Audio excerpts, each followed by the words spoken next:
नमस्कार दोस्तों, आप सभी का स्वागत है एकेएल न्यूज में। मैं हूं आपके साथ साक्षी गुप्ता। ये बढ़ते हैं कुछ खास खबरों के साथ। बालोद जिले में National Eligibility cum Entrance Test Under Graduate यानी कि नेट यूजी 2024 परीक्षा के दौरान बड़ी लापरवाही सामने आई है। ये परीक्षा के दौरान पहले गलत एग्जाम पेपर बांटकर छात्र छात्राओं को कंफ्यूज किया गया, फिर 45 मिनट अन्य परीक्षा पत्र को भरने के बाद उसे कैंसिल कर दूसरा पत्र भरने को कहा गया। उसके बाद एक्स्ट्रा टाइम देने की बात कही और समय भी नहीं दिया गया। परीक्षा खत्म होने के बाद जब इस बात की खबर बच्चों के परिजनों को लगी तो उन्होंने परीक्षा केंद्र में हंगामा खड़ा कर दिया। बता दें कि देश में नीट की परीक्षा मेडिकल क्षेत्र की सबसे बड़ी परीक्षा मानी जाती है, जिसके लिए इस साल पहली बार बालोद क्षेत्र में 2 केंद्र बनाए गए थे। इसमें से गवर्नमेंट आदर्श हाई स्कूल में बनाए गए केंद्र में ये लापरवाही देखने को मिली है।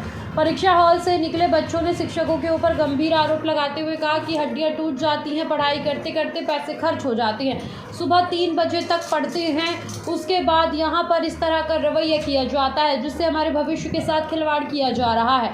परीक्षा केंद्र में ड्यूटी पर तैनात आत्मानंद विद्यालय के प्राचार्य अरुण साहू ने बताया कि हम अपनी गलती मान रहे हैं कि बच्चों को गलत एग्जाम पेपर दिया गया था। उन्होंने कहा कि बैंक से एग्जाम पेपर आने में गलती हुई। स्टेट बैंक और कैनरा बैंक दोनों जगह नीट का एक प्रश्न पत्र जमा था, वहां से दोनों जगह से प्रश्न पत्र ले गए। उसके बाद हम खुद कंफ्यूज हो गए। पहले बच्चों को दूसरा प्रश्न पत्र हल करने को कहा गया, फिर हमें लगा कि ये नहीं तो फिर दूसरा प्रश्न पत्र दिए।